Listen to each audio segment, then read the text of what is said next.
नमस्कार, आप देख रहे हैं दैनिक ट्रिब्यून और मैं हूं भगवत सिंह। आज हमारे साथ हैं मुख्य मेहमान chief election commissioner Nindita Mishra. Punjab में फरवरी 2027 में चुनाव हैं और इसको लेकर अभी इलेक्शन डिपार्टमेंट की अगर हम बात करें तो बीएलओ की तरफ से घर घर जाकर सर्वे किए जा रहे हैं और खास तौर पर लोगों के वोटर कार्ड जिसको दुरुस्त करना कहते हैं वो दुरुस्त किए जा रहे हैं। इनसे पूछते हैं मैम से। मैम, बहुत बहुत स्वागत है दैनिक ट्रिब्यून में आपका। Thank you. First of all ma'am, जो अभी इलेक्शन है उसको लेकर इलेक्शन डिपार्टमेंट बहुत एक्टिव है, बीएलओस घर भी आ रहे हैं, किस तरह से चल रही है पूरी प्रक्रिया? जी, प्रक्रिया अभी हमारी ठीक चल रही है।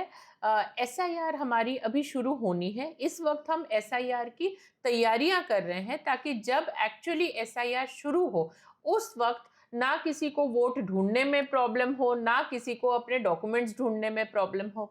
सो प्री एसआईआर में हम इस वक्त 2003 जब पिछली बार पंजाब में एसआईआर हुआ था उनकी वोटर सूचियों के साथ 2025 की हमारी वोटर सूची की मिलान मिलान कर रहे हैं। और हर वो व्यक्ति जो 2025 की वोटर सूची में जिनका नाम अंकित है उनका खुद का नाम या तो उनके फादर साहब का नाम या तो उनके फैमिली मेंबर्स का नाम हम 2003 की वोटर सूची के साथ मैप कर रहे हैं। आपको जान के खुशी होगी कि पंजाब में हमने ऑलरेडी जो 2 करोड़ 14 लाख हमारे वोटर्स हैं इस वक्त अंकित, उसमें से 78% वोटर्स को हमने ऑलरेडी जो है मैप कर लिया है। अब मैम, प्री एसआईआर और एसआईआर का मतलब, जैसे जो बहुत सारे व्यूअर्स देख रहे हैं उनको नहीं पता होगा, प्री एसआईआर आपने कहा चल रही है और एसआईआर में क्या मतलब, अगर हम कहें डिफरेंस क्या है? देखिए, प्री एसआईआर इज बेसिकली सरल भाषा में अगर मैं कहूँ होमवर्क है और एक टेबल टॉप एक्सरसाइज है। हमारे बीएलओ के पास 2003 की वोटर सूची है, 2025 की वोटर सूची है। अगर उन्हें कोई शक है वो फोन पे भी बात कर सकते हैं। लेकिन जो एसआईआर होगी उस टाइम पे 1 महीने intensive house to house visit होंगे। हर एक आज की डेट पे बीएलओ शायद उनके घर जा रहे हैं जिनसे संपर्क नहीं हो पा रहा है, लेकिन उस वक्त बीएलओ के लिए अनिवार्य होगा कि हर वो वोटर जो 2025 की वोटर सूची में अंकित है, हर उस वोटर के वो घर जाएंगे। घर जाके 2 परतों में वो एन्यूमरेशन फॉर्म देंगे।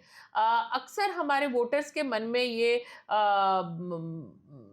क्वेश्चन आता है कि अगर मेरी वोट ऑलरेडी बनी हुई है, अगर मेरे पास ऑलरेडी एपिक कार्ड है, तो क्या मुझे फिर भी एन्यूमरेशन का फॉर्म भरना है? तो उसका जवाब है हाँ, हमें फिर भी उसका एन्यूमरेशन का फॉर्म भरना है। आपको हमारे बीएलओ 2 परतों में एसआईआर के दौरान एन्यूमरेशन फॉर्म देंगे। उसमें से एक परत भर के आपने अपने पास रखनी है और एक परत डॉक्यूमेंट्स के साथ आपने हमारे बीएलओ को वापस देना है।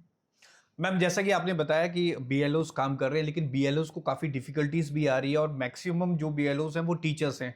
दो काम कर रहे हैं, एक तो वो टीचिंग भी कर रहे हैं और घर टू घर सर्वे भी कर रहे हैं, तो उनको दिक्कत काफ़ी आ रही है। तो उन दिक्कतों से कैसे निपटा जा रहा है? क्योंकि कई जगह हमने तस्वीर देखी थी कि बीएलओ सुसाइड तक कर रहे हैं। अन्य राज्यों की अगर हम बात करें, यूपी, बिहार, कई जगहों से पिक्चर्स आई थी, तो उनकी भी टेक केयर की जा रही है, खासतौर पर उन्हें भी कोई गाइडलाइंस दी जा रही है? देखिए, बीएलओ जो है वो हमारी पूरी इलेक्शन मशीनरी का नॉन इलेक्शन टाइम पे सबसे ज़रूरी कड़ी है। अगर बीएलओ के साथ हमारे वोटर्स कोऑपरेट नहीं करते हैं तो हमारी वोटर सूची कभी भी एक बहुत अच्छी वोटर सूची नहीं बन सकती है। तो इसलिए आपके माध्यम से सबसे पहले तो मैं अपने सारे वोटर्स को, पंजाब के उन सबको रिक्वेस्ट करना चाहूँगी कि हमारे बीएलओ के पास शनाख्ती कार्ड है। हाँ, कुछ बीएलओ चेंज भी हुए हैं। हो सकता है कि आपको पुराने बीएलओ के साथ आप वाकिफ हो, नए के साथ नहीं है। अगर आप चेक करना चाहते हैं तो सीओ के वेबसाइट पे और ईसीआई के वेबसाइट पे हर एक बीएलओ का नाम और नंबर भी जो है अंकित है, अगर आप चेक करना चाहते हैं, और उनके पास शिनाख्ती कार्ड भी है। दूसरी चीज़, हमने ये कोशिश की है कि हम अपने बीएलओस को हैंड होल्ड करके ट्रेन प्रॉपरली करें ताकि उन्हें पता हो कि उनकी एफर्ट को वो एफिशिएंटली कैसे यूज़ कर सके।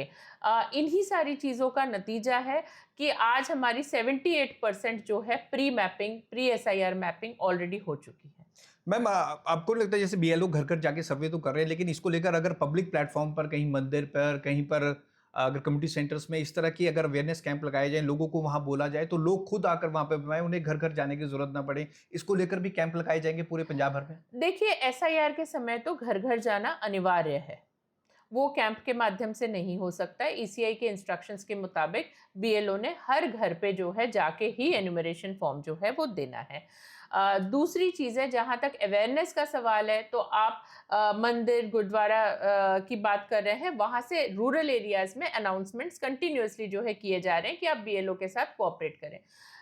ये जो इश्यूज़ है ये थोड़ा अर्बन एरिया में ज़्यादा आता है। रूरल एरियाज़ में बाय एंड लार्ज अगर आप देखेंगे तो हमारी 80-90% से ज़्यादा भी जो है प्री एसआईआर मैपिंग हो चुकी है। In fact there are a very large number of polling booths जहाँ पे 100% मैपिंग जो है वो कर ली गई है।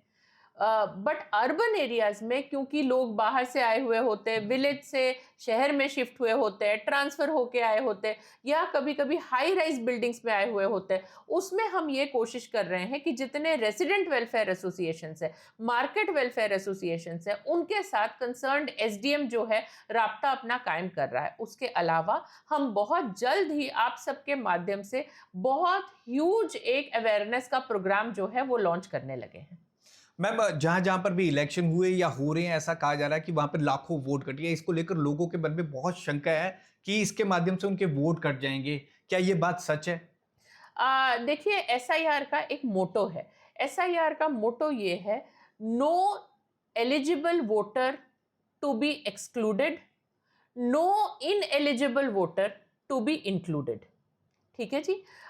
इस कारण से अगर आपकी वोट यहाँ पे बननी चाहिए, आप यहीं रहते हैं, आप यहाँ के बाशिंदे हैं, आप आम तौर पे यहाँ रहते हैं, या आप नौकरी करते हैं यहाँ पे, आप काम करते हैं यहाँ, तो आपकी वोट यहीं बनेगी और यहीं बने रहेगी।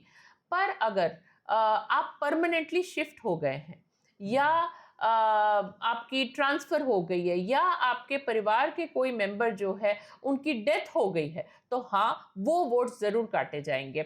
उसके अलावा एक बहुत इंपॉर्टेंट कैटेगरी है जो कि जनरली लोगों को पता नहीं होता है। डबल वोट जो है वो रखना इलीगल है and it is a punishable criminal offence. 1 साल तक की उसमें जो कैद की सज़ा हो सकती है। सो जो डबल वोट है, अगर ये स्थापित हो जाता है कि आपकी वोट यहाँ के साथ साथ कहीं और की भी है, तो आपको पूछा जाएगा कि आप अपनी वोट कहाँ रखना चाहते हैं, और जहाँ आप रखना चाहते हैं वहाँ पे आप कंटिन्यू कर सकते हैं, लेकिन आप 2 जगह पे वोट जो है वो अपनी नहीं रख सकते हैं।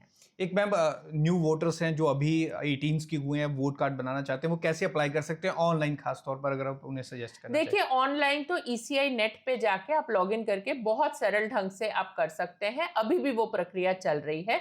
लेकिन अगर आप कंफर्टेबल नहीं है ऑनलाइन जाने में, तो जब हाउस टू हाउस एन्यूमरेशन होगी, हमारे बीएलओ के पास फॉर्म नंबर 6 भी होंगे।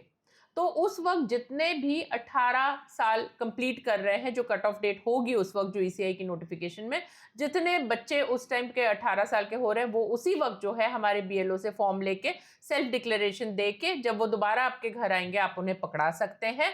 उसके अलावा अगर कोई बाहर से आए हैं, फर्ज करो कोई ट्रांसफर होके आए हैं, there are several people, government service वाले, अगर आपकी वोट यहाँ नहीं है, आप कहीं से शिफ्ट हुए हैं, वो भी आप फॉर्म नंबर 6 भर के जो है आप उसी वक्त हमारे बीएलओ को दे सकते हैं। Thank you ma'am, thank you so much. तो इलेक्शन डिपार्टमेंट से रिलेटेड कितनी भी अगर क्वेरीज की बात करें, सभी सवालों के हमने जवाब लिए, और खासतौर पे मैम ने एक चीज़ बताई है कि अगर 2 वोटर कार्ड किसी के हैं तो वो पनिशेबल ऑफेंस है और इसमें 1 साल तक की सज़ा हो सकती है। अगर आपके भी किसी के भी 2 वोटर कार्ड हैं तो वो सरेंडर करें और उसको लेकर एक डिलीट करवाएं, बीएलओ के पास जाएं, इसकी पूरी इन्फॉर्मेशन ज़रूर लें। नमस्कार।